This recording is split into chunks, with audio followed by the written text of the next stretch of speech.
Quiero dar una bienvenida muy especial al ministro de Economía de Panamá, don Felipe Chapman, y de la misma manera dar una bienvenida muy especial al administrador del Canal de Panamá, el doctor Ricaurte Vásquez. I would like to give a very special welcome to both of our distinguished guests, Felipe Chapman, our Minister of the Economy and Finance, and Ricaurte Vásquez, Administrator of the Panama Canal. I would like to ask for them for a welcoming round of applause, if you may. Bienvenidos. I want to especially recognize Felipe Chapman as an economist with extensive experience in business intelligence, financial strategy, and data analysis. He has served as president of the Panama Stock Exchange and held leadership roles in Transparency International Panama and multiple financial institutions. He holds a degree from Brown University and a master's from the INCAE Business School here in Mesoamerica. Dr. Ricaurte Vásquez, in turn, administrator of the Panama Canal, is a globally respected economist and strategist with over 50 years of experience in both public service and the private sector. He was Panama's first CEO of the canal and previously served as Minister of Finance and Planning. He holds degrees from Villanova and Rensselaer Polytechnic Institute and has led the canal with vision and resilience since 2019. If I may, gentlemen, Minister Chapman, the Panama Canal has been described as the heartbeat of Panama's economy. But in a world where carbon is priced and nature is valued, what's next for the canal and for the Panamanian economy? Let me see if this... can you hear me? Oh, thank you. Thank you, Minister. Thank you for such a nice welcome. Interesting topic regarding the Panama Canal. More than the cornerstone of the Panamanian economy, it's a vital piece, especially given the ecosystem that it has developed indirectly around the Panama Canal. You mentioned, there's an interesting figure. You mentioned the participation or the market share that Panama Canal has in global trade. It's pretty much about the same number of added value to the GDP, to the economy, in a highly diversified economy. Obviously, if you add up all the parts within that ecosystem, it becomes a quite important part of the Panamanian economy. Besides what you clearly explained in the previous panel about the contribution of the Panama Canal to the global environment, I would add to that is water. The Panama Canal is all about water, and the administrator can explain that a lot much better than I can. And managing the scarce resources in a planet of water, even though Panama is probably, I don't know, the 5th country with more rainfall in the world, and probably the 2nd in Latin America, but still we do have droughts as well. And we do have water challenges, not just for the Panama Canal, for the people. And the Panama Canal has to share that precious source of water with the population. Obviously, the population comes first. It's all about people. It's about human development. Let's not forget, let's make no mistake about it. People first and human development. Obviously, part of that human development is the economic development of the Panama Canal and how it contributes to leverage the Panamanian economy and to fully exploit our geographical position, which we've been claiming for centuries in Panama, and we finally have control of it. But the most, probably from my point of view, the most important challenge for Panama, its people, the Panama Canal, the human development needs, the management of water, succeeding there.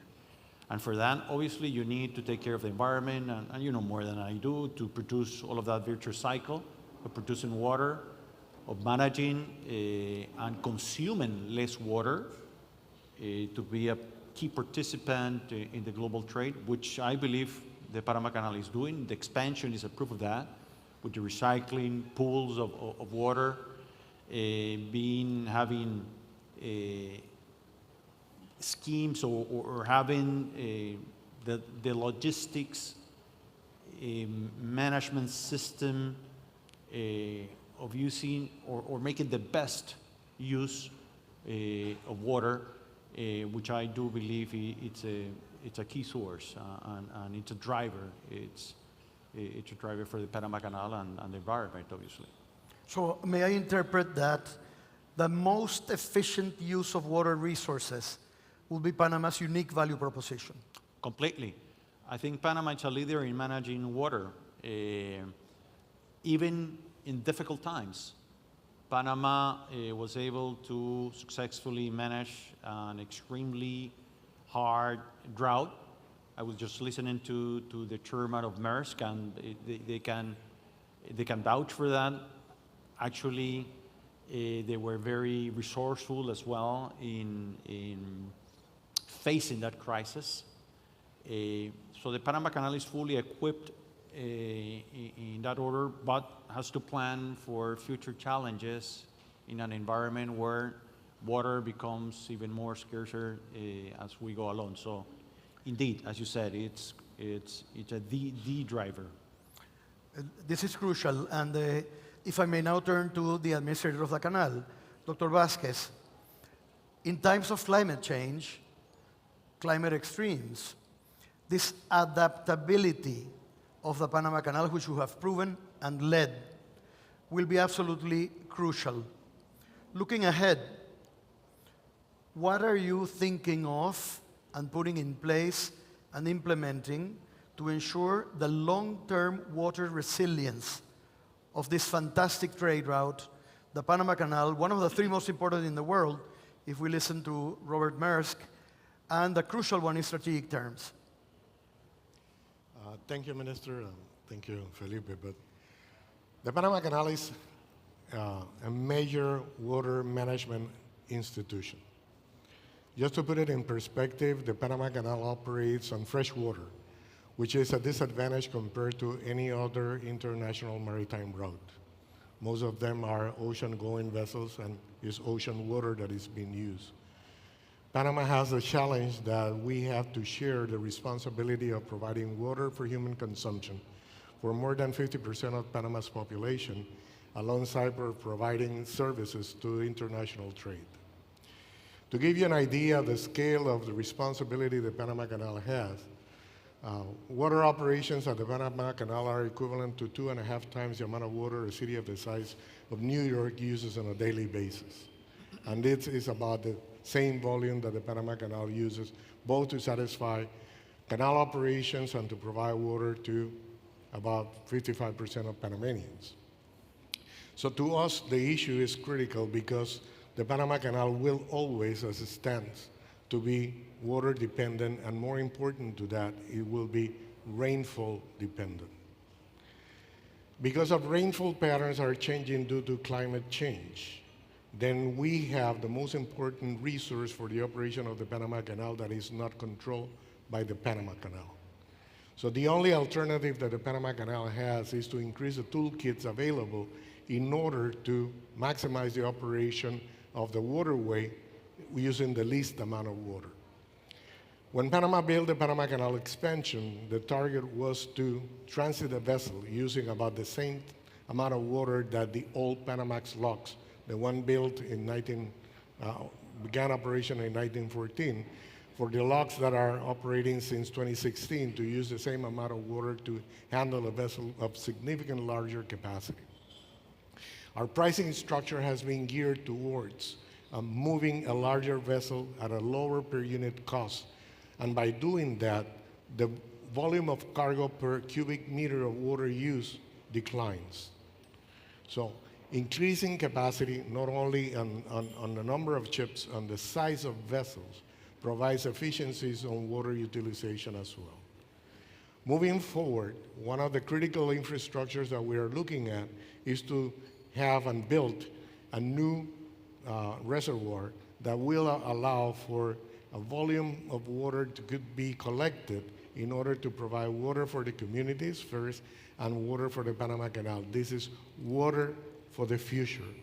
Water for the future is a commitment that the Panama Canal has done with the support of the Panamanian government, including the Ministry of Environment, to supply fresh water not only to the operation of the Panama Canal, but making certain that this global infrastructure remains competitive and reliable. Added to that, just one final comment on it.